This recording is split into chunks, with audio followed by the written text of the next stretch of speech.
You are so kind.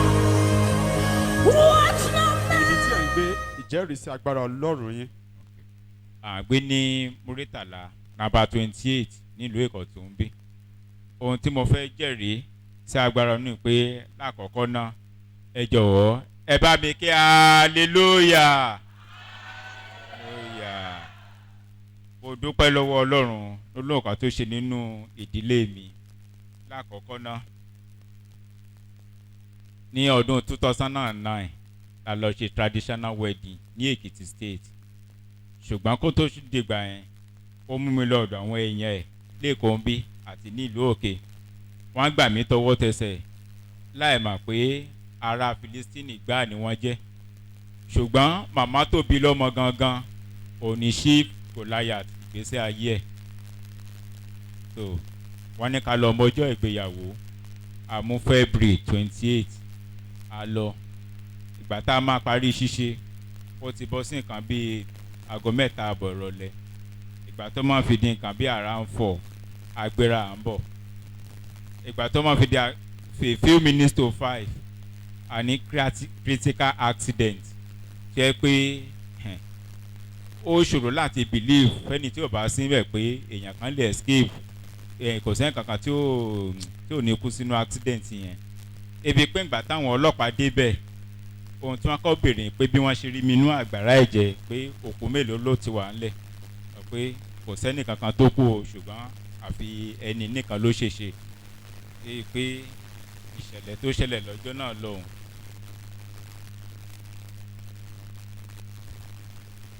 Apá tí mo fi ṣèṣe lélẹ̀ láti 2009 tó ṣì rí báyìí tẹ́ bá mẹ́rin fojú inú wò sásìkò gbà yẹn ẹ fẹ́ káàánú mi.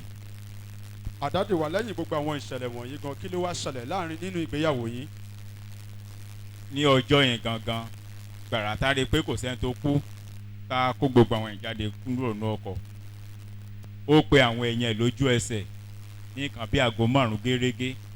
Ó pẹ̀ a wà níbi báyìí ṣe ṣẹlẹ̀ o. Nígbà tó máa fi di aago 10 kọjá ìṣẹ́jú 15 wọ́n ṣẹ̀ wá ń pè láti ọ̀hún pé báwo ni o níbo la wà. Bá a pariwo fún wọn pé àtibọ̀ ẹ wọ Èkó ṣùgbọ́n ọjọ́ kejì la dé sí Èkó bíbá ẹ padà. So bọ́jọ́ ṣe ń gorí ọjọ́ ó fi inú ṣoyún. Ìgbà tó máa di àsìkò tó fẹ́ bímọ nǹkan yí bírí. Ọmọ yẹn ó bí ọmọ yẹn ṣùgbọ́n ọmọ yẹn ò sí. Láti ìgbà yẹn tó bá ti ń lóyún oyún a máa wálẹ̀ a máa lóyún a máa wálẹ̀. Ó wá di pé ibi tá a ti ń káàkiri òtún wá fi yé wa ni pé màmá ẹ̀ gangan once tí màmá ẹ̀ bá ṣì wà lórí ilẹ̀ tó ń tẹyẹ pẹ̀lẹ́ pé ọ̀tá ò ní lè lọ́mọ láyé pé àmájẹ̀mú tó ti dá nínú ẹgbẹ́ tó wà ní pé ọjọ́kọ́jọ́ tó bá ti lè lọ́mọ láyé kó o má pẹ́ lórí ẹ̀pẹ̀. Nígbà tí ẹ fi ọ̀rọ̀ yìí tí ẹ kojú ìyá yìí ǹjẹ́ bí wọ́n fi ọ̀rọ̀ náà àkojú ìyá ṣùgbọ́n kan táwọn men of God tá ló ń bá ìkàn tí wọ́n fi yé wa nìyẹn. nǹkan tí wọ́n sọ fún yín ni pé níwọ̀n ìgbà tí ìyá yìí bá ṣì wà lórí èèpẹ̀ tí ọmọ yìí bá sì bímọ ìyá yìí ò ní pẹ́ kú. Wọ́n ní ṣùgbọ́n tí ọmọ wọn tí wọ́n jẹ́ ìyàwó titi yín tí wọ́n bá finú ṣoyún tí wọ́n fẹ̀yìn gbọ́mọkàn ìyá yìí ò pẹ́ láyé ṣùgbọ́n tó bá bímọ ìyá yìí ò ní pẹ́ ṣaláìsí. Bẹ́ẹ̀ ni. Òun ni wọ́n fi dúró tì wípé kàkà kó bímọ wọ́n fẹ́ mú ẹ̀mí titi yín lọ. Nítorí náà kí àwọn kí wọ́n lè padà sílé. Bẹ́ẹ̀ ni pé ó ṣe ń padà bọ̀ bá òun gangan. Ó ń padà bọ̀ wá bá òun lábúlé. Àti pé ẹni táwọn fẹ́ kó fẹ́ gangan ó jẹ́ ọmọ ẹni tájọ wà nú ẹgbẹ́ kan náà. Ṣùgbọ́n nígbà tẹ́yìn wọnú ilé ìjọsìn yìí àsọtẹ́lẹ̀ wo gan ni ìránṣẹ́ Ọlọ́run sọ fún yín àti pé àwọn ọ̀rọ̀ wo gan ni wọ́n sọ fún yín. Ẹ ṣe nígbà tí ọkùnrin kọ̀mándà àwọn alálọ́ọ́bá tí wọ́n mú wa wá sí inú ilé ìjọsìn ìgbà tá a débi tá a rí Apostle K. Peter ohun tí wọ́n kọ́ bí lọ́jọ́ kan tí wọ́n fi kọ́kọ́ àtẹ́ǹdì sí ohun tí wọ́n bí yín pé màmá ẹ̀ ń kọ́ ta ni màmá ẹ̀ fẹ́ kó fẹ́. Wọ́n ní màmá ò bá òun sọ kankan o ṣùgbọ́n òun rí pé àsìkò báyìí ló ń lọ. So àsìkò tá a fi wá yẹn ó ti wà nú oyún bẹ̀ kò tí ì pé oṣù kan. Òun táwọn á fi ń yé ni pé oyún eléyìí o ó gbàgbé ẹ̀ kò ní wálẹ̀ bíbí ló máa bí. Let us appreciate God. Ẹ jẹ́ kí a pàtẹ́wọ́ fún Jésù. Ẹ jẹ́ kí a pàtẹ́wọ́ fún Jésù. Ẹ jẹ́ kí a pàtẹ́wọ́ fún Jésù. Kó tó di wípé wọnú ilé ìjọsìn yìí, oyún tó ti bàjẹ́ lára ìyàwó yín bóyá wọ́n bí ni tọmọ náà kú àbí wọ́n lóyún oṣù méjì ọ̀sẹ̀ méjì tó wálẹ̀ ó máa tó mélòó? Tí miscarriage yẹn sà á tó 10 times. Á tó 10 times. Ṣùgbọ́n nígbà tí ẹ dénú ilé ìjọsìn yìí nígbà àkọ́kọ́ tí ìránṣẹ́ Ọlọ́run dé ojúlé ìyàwó yín tí wọ́n bi wọ́n léèrè wípé ta ni ìyá wọn fẹ́ kí wọ́n fẹ́ tán ní àwọn ò mọ̀ tí wọ́n á sọ wípé àwọn máa ń ní oyún ó máa ń wálẹ̀ ni tẹ wá sọ fún wọn lọ́jọ́ náà lọ́hùn wípé ìyàwó yín ti ní oyún oṣù kan wípé ṣùgbọ́n ẹ̀rù ń bá yín kí lè má wálẹ̀ kí ni ìránṣẹ́ Ọlọ́run kí ni wọ́n sọ fún yín lọ́jọ́ náà? Wọ́n ní ká gbàgbé pé ó máa wálẹ̀ eléyìí o bíbí ló máa bí once tí a bá ti ń pèsè sí ìpàdé àdúrà yìí. Let us appreciate God. Let us give God a big hand. Ẹ jẹ́ kí a pàtẹ́wọ́ fún Jésù. Ẹ jẹ́ kí a pàtẹ́wọ́ fún Jésù. Ẹ jẹ́ kí a pàtẹ́wọ́ fún Jésù. Lẹ́yìn oyún tó bàjẹ́ mẹ́wàá tẹ wọnú ilé ìjọsìn yìí ìránṣẹ́ Ọlọ́run wa fi dá yín lójú wípé ìyí tẹ ní ọmọ lẹ̀ fi bí ọ̀rọ̀ náà lọ́jọ́ náà ó dàbí àlá ó dàbí ẹni pé kò ní ṣeé ṣe ṣùgbọ́n lónìí ọ̀rọ̀ tí ìránṣẹ́ Ọlọ́run sọ lọ́jọ́ náà lọ́hùn ọ̀rọ̀ àṣẹ yìí ó ti wá sí ìmúṣẹ báyìí ìyàwó yín fi ẹ̀yìn gbọ́m ó fi inú ṣoyún wọ́n sì fi ẹ̀yìn gbọ́mọpọ̀n láyọ̀ àtàláfíà láìsí ewu láìsí wàhálà ẹ jẹ́ kí a pàtẹ́wọ́ fún Jésù ẹ jẹ́ kí a pàtẹ́wọ́ fún Jésù. Let us appreciate God. Let us appreciate God. Ẹ jẹ́ kí n béèrè àwọn yín léèrè mọ́mí wa nígbà tẹ wà nínú oyún yìí àwọn ìṣẹ̀lẹ̀ wo ló ṣẹlẹ̀ àti pé nígbà tẹ fẹ́ bímọ báwo ló ṣe ṣẹlẹ̀ gan? nígbà tó kù díẹ̀ kí n bímọ mo pe ìkan nínú àwọn ìyẹn ni àǹtí Tóyìn àti pásítọ̀ T nípa scan tá a ṣe wọ́n ní orí ọmọ ṣì wà ní òkè ìgbà tá a kọ́kọ́ lọ ṣe scan orí ọmọ ti wà nísàlẹ̀ ìgbà tá a tún lọ ṣe scan orí ọmọ ti sún sí òkè a wá sọ fún pásítọ̀ T kan báyìí báyìí a ti wà níbi tán ti ní ká lọ ya scan o kan báyìí báyìí ni result sọ wọ́n ní ká má bẹ̀rù pé àwọn máa bá wa pé pásítọ̀ OK Peter so nígbà tán pé wọ́n àwọn wá tẹ̀sí wa pé ká máa lọ sí ibi tí mo ti fẹ́ bímọ sí wàhálà pé a máa rí àánú Ọlọ́run pé ká ṣáà máa gbàdúrà pàpà síbẹ̀ èṣù gbógun ṣùgbọ́n a dúpẹ́ pé kò borí wa pẹ̀lú gbogbo bí nǹkan ṣe ń lọ ní múmẹ́ǹtì yẹn mo dúpẹ́ pé mo wà láàyè ọmọ wà láàyè. ẹ sì bá Ọlọ́run pàdé bí wọ́n ṣe sọ lóòótọ́. bẹ́ẹ̀ni. ẹ jẹ́ kí a pàtẹ́wọ́ fún Jésù ẹ jẹ́ kí a pàtẹ́wọ́ fún Jésù ẹ jẹ́ kí a pàtẹ́wọ́ fún Jésù lẹ́ẹ̀kan sí ẹ jẹ́ kí a pàtẹ́wọ́ fún Jésù. Mọ́mì a fẹ́ kí ẹ fìdí ọ̀rọ̀ yìí múlẹ̀ ọkọ yín sọ wípé oyún tó bàjẹ́ lára yín máa tó bí mẹ́wàá. bẹ́ẹ̀ni wọn ò parọ́ ó tó mẹ́wàá. ṣùgbọ́n lẹ́yìn oyún mẹ́wàá tó ti bàjẹ́ ẹyọ kan ṣoṣo tí ìránṣẹ́ Ọlọ́run sọ̀rọ̀ àsọtẹ́lẹ̀ lé lórí ẹyọ kan náà ló di ọmọ fún yín lénìí òun ni ẹ gbé sọ́wọ́ tí à ń bá yín yọ̀ yìí. bẹ́ẹ̀ni. ẹ jẹ́ kí a pàtẹ́wọ́ fún Jésù ẹ jẹ́ kí a pàtẹ́wọ́ fún Jésù.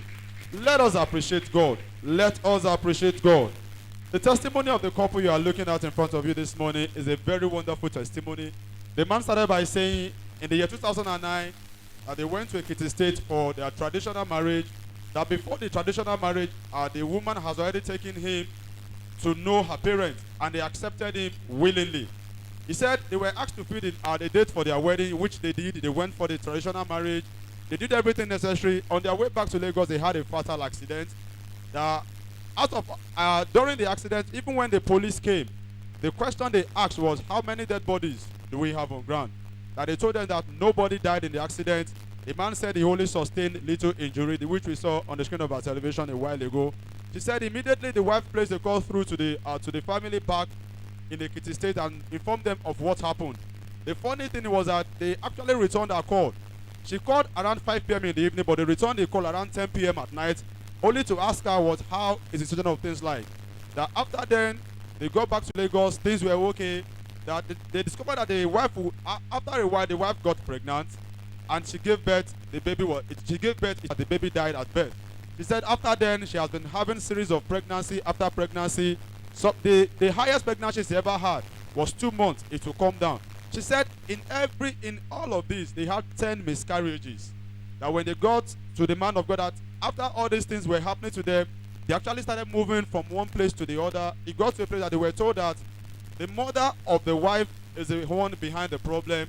that she has covenanted in our spiritual, in our occultic society that the day the daughter gives birth, she will not, the day the daughter gives birth, she will pass on to glory. So she has been doing everything possible for the daughter not to give birth. She said after they heard this prophecy, they actually started moving from one place to the other, all to no avail, seeking for solution. That a member of this ministry actually introduced them to the ministry. The very first day they came, the man of God saw the wife, and the first question he asked the wife was, "Where is your mother?" She said the mother is in the village, and he went for us to ask her that, "Who does your mother want you to marry?" She said she does not know.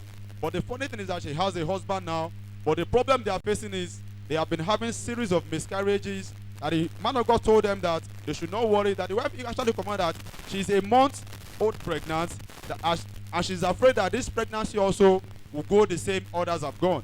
That the man of God told her that day that she should not worry, that once she has stepped her foot into this ministry, the pregnancy she's carrying, at the end of 9 months, she's going to deliver it safe and sound. And that is the baby you are watching, you are looking at on your television this morning. They have come back to return all glory to God for everything He has done for them. Let us appreciate God. Let us appreciate God. Let us appreciate God. You can imagine when the source of the problem that someone is passing through is the mother that gave birth to that woman. After the mother stood that she will never give birth, that she will never even give birth because of the covenant she had in our cultic society. But the God of Apostle K. Peters, through his servant Apostle K. Peters, proved all beyond reasonable doubt that all power and glory belongs to the Almighty God.